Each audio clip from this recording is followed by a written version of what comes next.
కూటమి ప్రభుత్వంలో చంద్రబాబు నాయుడు గారు ముఖ్యమంత్రి అయిన రోజు నుంచి తిరుపతి పరువు ప్రతిష్ట ఎలా దిగజారుస్తున్నారో లడ్డూ విషయంలో చూసాం. మొన్న మనుషులు చనిపోయిన విషయం మనం చూసాం. ఈ రోజు డిప్యూటీ మేయర్ ఎన్నికల్లో ఏ విధంగా మేయర్ మీద గాని, అలాగే వచ్చిన కార్పొరేటర్ల మీద, అలాగే దళిత ఎంపీ మీద దాడులు చేయటం మనం కళ్ళారా చూస్తున్నాం.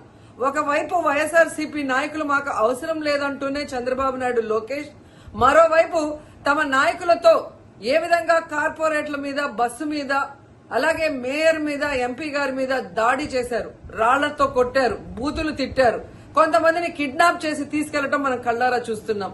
ఇవన్నీ కూడా పోలీసులు చూస్తుండగానే వాళ్ళ ప్రేక్షక పాత్ర వహించినప్పుడే జరగటం అనేది ఈ రాష్ట్రంలో లా అండ్ ఆర్డర్ ఎంత ఘోరంగా ఫెయిల్యూర్ అయిందో మనకు అర్థమవుతుంది.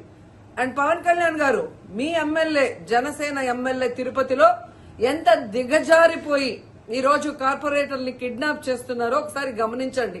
నిజంగా మీరు చెప్పుకున్నట్టు చంద్రబాబు నాయుడు, లోకేష్, పవన్ కళ్యాణ్ మాకు 93% సీట్స్ వచ్చినాయి మొన్న ఎమ్మెల్యే, ఎంపీ ఎలక్షన్ లో అన్నారు. మీది ఈవీఎం గెలుపు అని అందరూ కూడా అనుకున్నారు. అదే నిజం అనేది ఇక్కడ మళ్లీ ప్రూవ్ అయింది.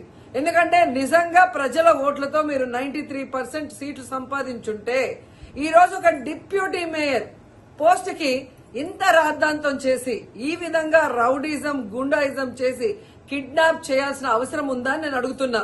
మీకు దమ్ము, ధైర్యం ఉంటే, ప్రజలు మీ పక్షాన ఉన్నారు, మీ ప్రభుత్వం సక్రమంగా పనిచేస్తుంది, ఇచ్చిన హామీలు నెరవేరుస్తుంది అని మీరు నమ్ముంటే ఈ కార్పొరేటర్లతో రాజీనామా చేయించి మీ గుర్తు మీద గెలిపించుకొని మీరు ఎన్నికలు జరిపించుంటే ప్రతి ఒక్కరు మిమ్మల్ని శభాషను ఉంటారు.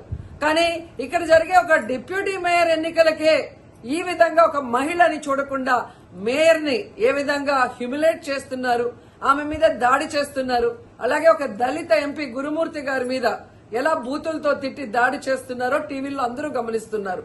సో మీరు ఫెయిల్యూర్ అయ్యారు.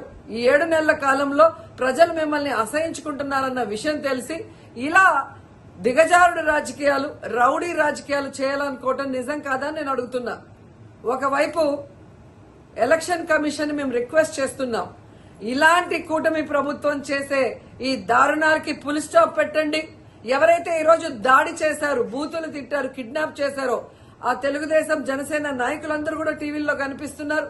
వాళ్ళందరినీ కూడా అరెస్ట్ చేసి వాళ్ళకి పనిష్మెంట్ ఇవ్వాలి. అలాగే ఎన్నికలు, డిప్యూటీ మేయర్ ఎన్నికల్ని ప్రజాస్వామ్యబద్దంగా నిర్వహించాలని ఈసీని డిమాండ్ చేస్తున్నాం.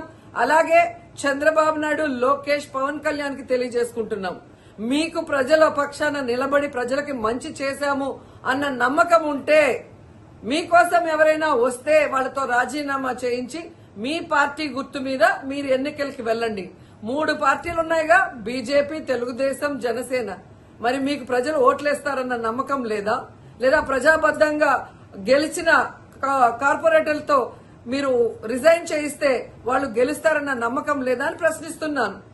సో ఒకసారి తిరుపతికి అమిత్ షా వచ్చినప్పుడు ఎలా బ్లాక్ ఫ్లాగ్స్ ఊపటం, అలాగే రాళ్లు వేయటం అనేది మనం గమనించాం. వాళ్ళు మర్చిపోయి ఉండొచ్చేమో గాని ఈ రోజు రాష్ట్రం అంతా కూడా చంద్రబాబు నాయుడు తిరుపతికి ఎవరొచ్చినా, తిరుపతిలో ఏం జరిగినా, ఏ విధంగా దిగజారుడు రాజకీయాలు చేస్తూ తిరుపతి పరువు ప్రతిష్ట మరి దిగజారుస్తున్నారో అందరూ గమనించి వాళ్ళకి బుద్ధి చెప్పాలని కూడా ప్రజల్ని కోరుకుంటున్నాను.